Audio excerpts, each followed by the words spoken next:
तुम्हा सर्वांचं मनपूर्वक स्वागत आहे आपल्या यूट्यूब चॅनलवर म्हणजेच साहित्य विवर या यूट्यूब चॅनलवर। तर मी तुम्हाला पोस्टमध्ये म्हटलं होतं की आपण भारताचे महालेखा परीक्षक आहेत म्हणजेच कॅग आहेत त्यांच्याबद्दल लेक्चर घेणार आहेत। तर आता ती वेळ आलेली आहे आणि आपण त्यांच्याबद्दल लेक्चर आणलेलं आहे। तर आता कॅग म्हणजे काय बऱ्याच जणांना माहीत नसेल। कॅगचा फुल फॉर्म होतो comptroller and auditor general of India. मला यांच्याबद्दल एक सुंदर गोष्ट सांगते की आपल्या संविधानामध्ये ज्यामध्ये त्यांना सर्वोच्च अधिकार देण्यात आले, सर्वोच्च म्हणजेच जनतेच्या खजिन्याचे रक्षक म्हणून ज्यांना अधिकार देण्यात आलेले आहेत ते म्हणजे कोण असतात तर कॅग असतात। म्हणून मी इथे हेडिंगला लिहिले आहे जनतेच्या खजिन्याचे रक्षक। कारण की त्याच्या खजिन्यातून झालेला जो काही खर्च असतो म्हणजे प्रत्येक रुपया जो आहे तो कॅगच्या नियंत्रणाखाली येतो, परीक्षणाखाली येतो। म्हणूनच आपण त्याला जनतेच्या खजिन्याचे रक्षक म्हणून ओळखले जाते किंवा त्यांना म्हटलं जाते। त्यालाच आपण इंग्लिशमध्ये असं म्हणतो guardian of public purse by doctor B.R. Ambedkar. म्हणजे हे कोण म्हटलं आहे डॉक्टर बाबासाहेब आंबेडकरांनी असं संबोधलं आहे। कुणाला संबोधलं आहे कॅगला, म्हणजे ज्यांच्याबद्दल आज आपण लेक्चर बघत आहोत। लेक्चर फक्त परीक्षेच्या दृष्टिकोनातून नाही तर तुम्हाला जनरल अवेअरनेस असू दे किंवा जनरल नॉलेज असू दे किंवा दैनंदिन जीवनात तुम्हाला एक माहिती यासाठी अतिशय उपयुक्त ठरणार आहे। तसेच तुमचे नॉलेज बिल्डअप होण्यासाठी सुद्धा महत्त्वाचं ठरणार आहे। तर या लेक्चरमध्ये आपण सगळे मुद्दे कव्हर करणार आहे ज्यावरून तुमचा MPSCचा प्रश्न असो, UPSCचा प्रश्न असो, सरळ सेवेचा प्रश्न असो किंवा कुठल्याही एक्झाम असो, त्यामध्ये SSC असो किंवा ग्रुप B, ग्रुप C कुठलीही एक्झाम तुम्ही देत असाल तर परिपूर्ण असा परीक्षाभिमुख अभ्यास आपण इथे करणार आहोत। या व्यतिरिक्त आपण वित्त आयोग आहे, UPSC आहे, MPSC आहे, तसंच प्रमाणे निवडणूक आयोग आहे, नियोजन आयोग आहे, नीती आयोग आहे। म्हणजे हे सगळे आयोग कशा पद्धतीचे होते किंवा काय आहे, म्हणजे आता आधी नियोजन आयोग होता, मग नीती आयोग झाला, मग ते कसे झाले, काय झाले, त्याची डेट काय आहे, कोणत्या प्रकारचे, कशा पद्धतीने आणि काही की पॉईंट असतात, काही कीवर्ड असतात, कशा पद्धतीने आपण उत्तर किंवा प्रश्नाचं उत्तर देऊ शकतो, त्या सगळ्या गोष्टी मी तुम्हाला इथे सांगणार आहे। तर हे लेक्चर म्हणजे आता समोर मी अपलोड करणार आहे। तर तुम्ही चॅनलवर नवीन असाल तर चॅनलला नक्की सबस्क्राईब करा। सबस्क्राईब केल्याने काय होईल, तुम्हाला जेव्हा मी लेक्चर अपलोड करेल तेव्हा तुम्हाला त्याच्या नोटिफिकेशन मिळतील।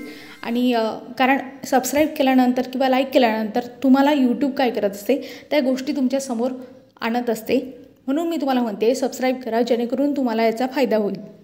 कारण काही लेक्चर जे आहे ते मेंबरसाठीच आहेत, कारण ते आपण काय करत असतो प्रायव्हेटचे आपण म्हणजे पब्लिक आहे, आता सध्या आपण ते प्रायव्हेटसुद्धा करू शकतो। म्हणून जर आता हे पब्लिक आहे तर तुम्ही याचा फायदा घ्या।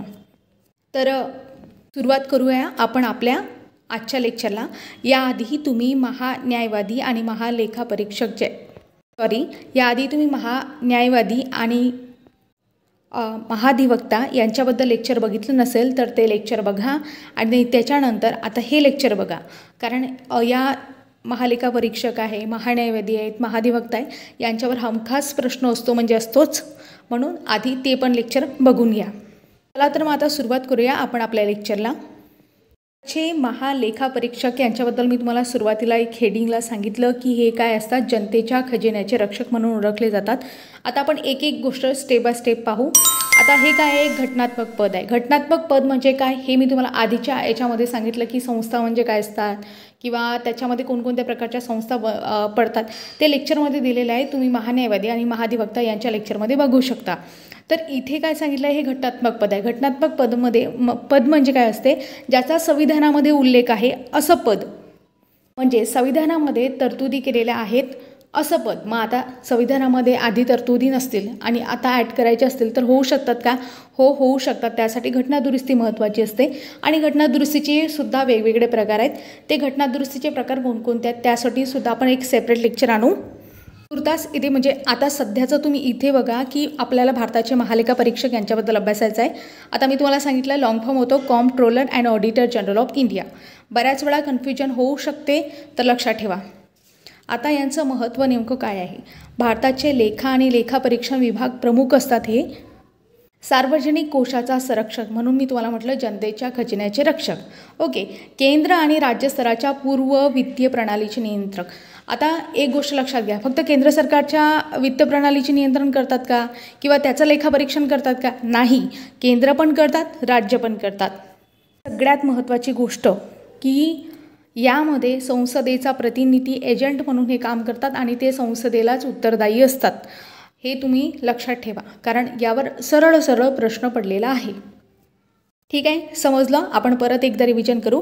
भारताचे महालेखा परीक्षक जे आहेत म्हणजे त्यांचं काय काम असते, केंद्र आणि राज्य आहे त्या केंद्र आणि राज्यामध्ये जे काही वित्तीय प्रणाली आहे त्याचं नियंत्रण करणं त्यांच्या अंडर असतं आणि ते लेखापरीक्षण करू शकतात. एक एक गोष्ट मी समोर तुम्हाला एकदम क्लिअर करून ठेवते. आता सुरुवातीला फक्त एक महत्त्व आपलं झालं आहे. आता पुढे आपण पाहू नेमकं आणखी काय काय गोष्टी आहेत. तर आता घटनात्मक स्थान त्यांचं एकदम महत्त्वाचं आहे की घटनात्मक स्थान आहे म्हणूनच आपण त्याला म्हणतो की घटनात्मक पद आहे. घटनात्मक पद म्हणजे काय, भाग 5 प्रकरण 5 कलम 148 ते 151 म्हणजेच आर्टिकल 148 to 151 मध्ये काय सांगितलेलं आहे, कॅगबद्दल सांगितलेलं आहे. हे आर्टिकल अतिशय महत्त्वाचं आहे. तुम्ही की पॉईंट म्हणून याला नोट करा. कोणत्याही परीक्षेमध्ये असं आर्टिकलचं डायरेक्ट तुम्हाला विचारू शकतात की स्टेटमेंट देऊ शकतात, फॉल्स आहे, चुकीचं आहे, किंवा तुम्हाला फिलिंग्स बँक्समध्ये विचारू शकतात हे आर्टिकल आहे, किंवा 2-3 स्टेटमेंट देऊन त्यामध्ये सुद्धा विचारू शकतात. हे आर्टिकल खूप महत्त्वाचे आहेत, 148 to 151. ओके, डन झालं, समजलं. पुन्हा रिव्हिजन करते जेणेकरून इथेच रिव्हिजन व्हावी. आता पुढचा आपला टॉपिक तो म्हणजे नियुक्ती. एक गोष्ट लक्षात घ्या, भाग 5 प्रकरण 5 मध्ये मी सांगितलेलं आहे. आता आयोग समोर जाऊन कॅगची नियुक्ती कोण करते, नियुक्ती आता त्यामध्ये बघा, राष्ट्रपतीच्या आदेशाने सही व शिक्क्याने, मात्र ते राष्ट्रपतीच्या मर्जीने पद धारण करत नाहीत. मी परत सांगते, मी तुम्हाला काय सांगितलं, स्टेटमेंट व्यवस्थित समजून घ्या, कारण असं स्टेटमेंट 3-4 वेळाच विचारण्यात आलेलं आहे एक्झाममध्ये, ते पण राज्यसेवेच्या मेन्समध्ये असे स्टेटमेंट विचारण्यात आलेलं आहे. तो कोणतं स्टेटमेंट आहे, राष्ट्रपतीच्या आदेशाने सही शिक्क्याने ते पदधारण करतात, मात्र राष्ट्रपतीच्या मर्जीने करत नाहीत. मग आता तुम्हाला प्रश्न पडला असेल, मर्जी कोणाची? तर बघा, आता काही गोष्टी पुन्हा एक्सप्लेनेशन करून सांगते म्हणजे डिटेल समजेल. याचा अर्थ असा होतो की कॅग जे आहेत म्हणजे comptroller and auditor general of India हे राष्ट्रपतीच्या नियुक्तीने पदावर येतात, पण त्यांच्या मर्जीने त्यांना पदावरून काढता येत नाही असा त्याचा अर्थ होतो. म्हणजे ते मर्जीने येतील पण पद धारण करणे म्हणजे त्यांना राष्ट्रपती केव्हाही काढू शकतात का? नाही. त्याच्यासाठी एक प्रक्रिया असते जी महाभियोग प्रक्रिया आपण म्हणतो आणि ती संसदेमध्ये असते. ज्याप्रमाणे सुप्रीम कोर्टाच्या न्यायाधीशाला बाहेर काढावे लागते किंवा सुप्रीम कोर्टाच्या न्यायाधीशाला ज्या पद्धतीने काढल्या जाते त्याच पद्धतीने आपण म्हणजे संसद comptroller and auditor general of India म्हणजेच आपले भारताचे महालेखापरीक्षक आहेत त्यांना काढू शकते. कारण यांची नियुक्ती राष्ट्रपती करतील. ठीक आहे, काढता कोणाला येऊ शकते? संसदेच्या मतानेच ते काढता येऊ शकते. कारण कॅग हे पद कसं आहे, स्वायत्त पद आहे म्हणजे इंडिपेंडंट पद आहे. आणि महत्त्वाचं म्हणजे की ऑडिट कॉन्स्टिट्युशनल ऑथॉरिटी आहे. ऑडिट म्हणजे काय, लेखापरीक्षणासाठी संविधानिक ऑथॉरिटी आहे. म्हणूनच त्यांना त्यांचे कार्य करताना कोणताही राजकीय दबाव येऊ नये किंवा काहीही म्हणजे राजकीय दबाव तुम्ही समजू शकता, कोणत्याही प्रकारचा राजकीय दबाव येऊ नये यासाठी त्यांना संविधानानेच हे संरक्षण दिलेले आहे. म्हणूनच डॉक्टर बाबासाहेब आंबेडकरांनी या पदाला अतिशय महत्त्वाचं पद म्हणून उपमा दिलेली आहे. म्हणून लक्षात ठेवा. आता शॉर्टकटमध्ये तुम्हाला सांगते, कॅगची नियुक्ती राष्ट्रपती करतात, करेक्ट आहे का? येस. मग कॅगला राष्ट्रपती काढतात, हे करेक्ट आहे का? चूक, कॅगला राष्ट्रपती काढत नाहीत. कारण कॅगला काढण्याची जी पद्धत आहे ती सुप्रीम कोर्टाच्या न्यायाधीशांप्रमाणे आहे. म्हणजे संसदेद्वारे महाभियोग प्रक्रियेतून त्यांना काढणे शक्य होते. दोन्ही याच्यामध्ये विशेष बहुमत लागते आणि मग ठराव पास होतो आणि नंतरच त्यांना काढता येते. अशा प्रकारे आपण ही गोष्ट म्हणजे या पदाबद्दल ही माहिती समजून घेतली. आता समोरसुद्धा प्रश्न विचारला जातो तो म्हणजे कार्यकाळ. आता कार्यकाळ जो आहे तो 6 वर्ष किंवा जास्तीत जास्त 65 वर्षापर्यंत.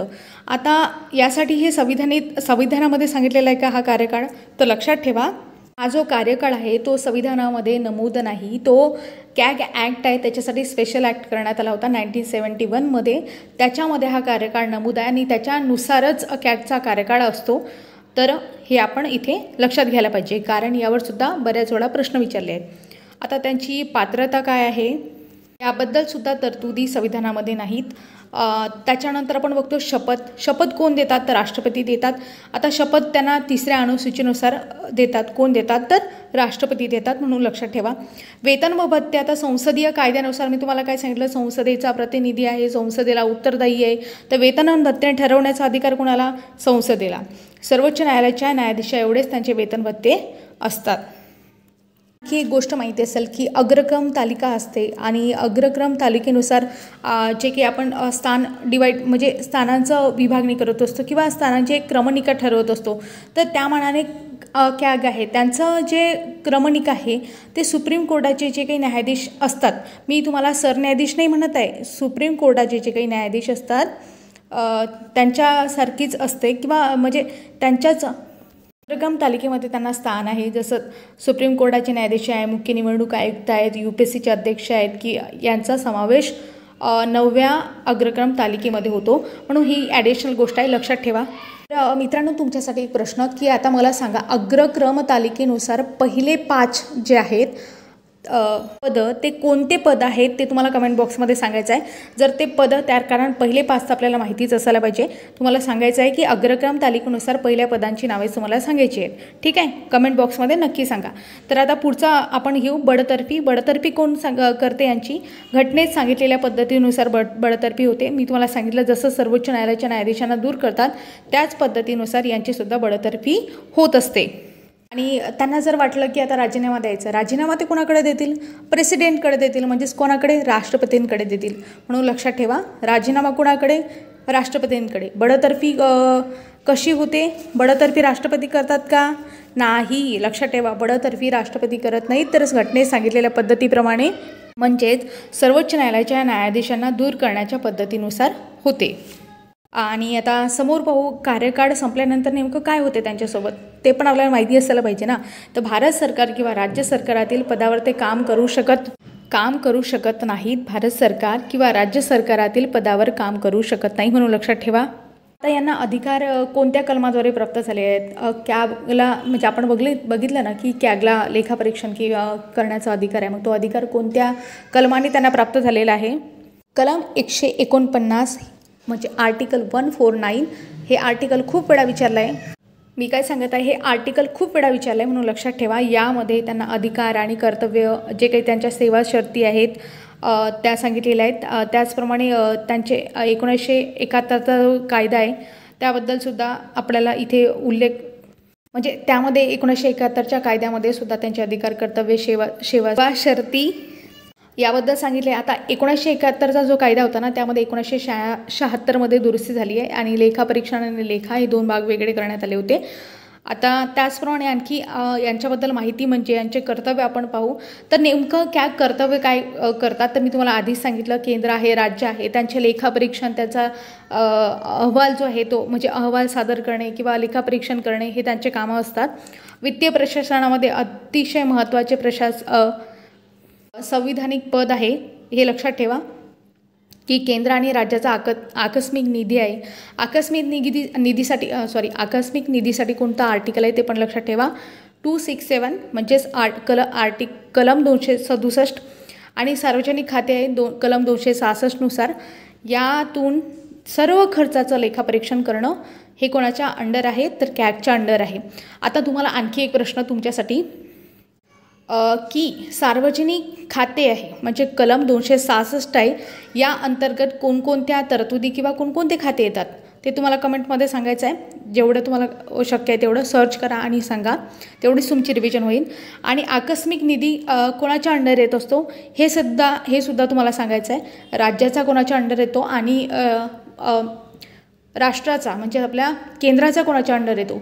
केंद्राचा आकस्मिक निधी कोणाच्या अंडर आहे आणि राज्याचा आकस्मिक निधी कोणाच्या अंडर आहे किंवा अधिपत्याखाली येतो, याचं उत्तर तुम्हाला कमेंट बॉक्समध्ये द्यायचं आहे. किंवा दुसरा प्रश्न मी तुम्हाला असा पण विचारला की सार्वजनिक खाते आहे कलम 266 यामध्ये कोणकोणत्या तरतुदी आहेत किंवा कोणकोणते खाते येतात, तुम्ही त्याची उदाहरणं तुम्हाला कमेंट बॉक्समध्ये द्यायची आहेत. ठीक आहे. आता आणखी एक पुढचं महत्त्वाचं काम कोणाचं? कॅगचं. ते म्हणजे असं की आर्थिक विषयांवर सल्लासुद्धा देण्याचं काम ते करत असतात. तर अशा प्रकारे आपण कॅगबद्दल डिटेल माहिती बघितली. आता समोर आपण एक रिकव्हरी आणि एक रिकॅपसुद्धा घेऊ. पूर्ण झाल्यानंतर लेक्चर आता पहिले जे कॅग होते ते कोण होते, व्ही नरहरी राव होते आणि सद्यस्थिती सध्याचे जे आहेत ते बहुतेक संजय मूर्ती आहेत. तरीसुद्धा तुम्ही हे चेक करून घ्याल की संजय मूर्तीच आहेत का म्हणून. बहुतेक 15वे कॅग ते आहेत. आणि यांचा अहवाल मी तुम्हाला सांगितलं होतं, अहवाल ते कोणाकडे सादर करतात. जर ते केंद्रासाठी काम करत असतील तर ते राष्ट्रपतींकडे अहवाल सादर करतील. जर ते राज्यांसाठी काम करत असतील तर ते कोणाकडे करतील, राज्यपालांकडे करतील. अहवाल आहे तर मग अहवाल नेमकं कोणते सादर करतात, तर यामध्ये प्रामुख्याने अप्रोप्रिएशन अकाउंट आहे किंवा फायनान्स अकाउंट आहे किंवा ऑडिट रिपोर्ट आहे, म्हणजे विनियोग लेखे आहे किंवा वित्त लेखे आहे किंवा लेखापरीक्षण अहवाल आहेत. हे सगळे अहवाल कोणाला म्हणजे सादर करते, तर कॅग सादर करत असतात. तर अशा प्रकारे आपण कॅगबद्दल समजून घेतलं. आता मी तुम्हाला काही की पॉईंट सांगते, काही महत्त्वाच्या गोष्टी आहे त्यांचं इम्पॉर्टन्स काय ते मी तुम्हाला सांगितलं की आर्थिक उत्तरदायित्व सुनिश्चित करणे किंवा जनतेच्या पैशाचा रक्षक म्हणून कार्य करणे, सरकारी खर्चात पारदर्शकता कार्यक्षमतेची खात्री करणे वगैरे. तुम्ही त्याला इंग्लिशमध्ये म्हणू शकता फायनान्शियल अकाउंटेबिलिटी किंवा गार्डियन ऑफ पब्लिक पर्स. हा शब्द खूप महत्त्वाचा आहे. असा इंग्लिशमध्ये टेक्निकल पण विचारू शकतात आणि बऱ्याच एक्झाममध्ये आता IBPS आहे किंवा TCS आहे तिथे बरेच शब्द टेक्निकल विचारले जातात. असं आपल्याला समजत नाही, म्हणजे आपल्याला प्रश्नाचं उत्तर माहिती असून सुद्धा आपण प्रश्नाचं उत्तर देऊ शकत नाही कारण आपल्याला माहिती नसते ना. Guardian of the public purse असं काही टेक्निकल वर्ड असू शकतो, म्हणून लक्षात ठेवा. म्हणून मी इथे नोट केलं आहे. आणि पुढचं आहे की maintain the transparency and efficiency in a public expenditure, म्हणजेच सरकारी खर्चात पारदर्शकता आणि कार्यक्षमतेची खात्री करणे. हे कोणाचं काम आहे, कॅगचं काम आहे. ठीक आहे, अशा प्रकारे आपण समजून घेतलं कॅगबद्दल. आता स्वायत्तता आहे म्हणजे नेमकं काय आहे, काय म्हणजे स्वायत्तता तुम्ही म्हणू शकाल. तर यासाठी मी तुम्हाला आधी सांगितलं की आता समजा कुठलाही अधिकारी असो किंवा त्याला जे अधिकार आहेत ते मर्यादित होतात कारण की त्यांच्यावर बर्डन असते वगैरे आपण असं म्हणू शकतो, किंवा एखादा राजकीय दबाव असेल किंवा कोणत्याही व्यक्तीचा किंवा गटाचा दबाव असू शकतो अशा प्रकारे. परंतु इथे कॅग आहे त्यांना स्वायत्तता आहे, म्हणजे ते निर्णय घेऊ शकतात कारण ते एक घटनात्मक पद आहे आणि संविधानाने त्यांना अधिकार दिलेले आहेत. कॉन्स्टिट्युशनल प्रोव्हिजन आपण म्हणू शकतो. अर्थ असा होतो की ते कोणत्याही मंत्रालयाच्या नियंत्रणाखाली नाही आहेत. Not under the any ministry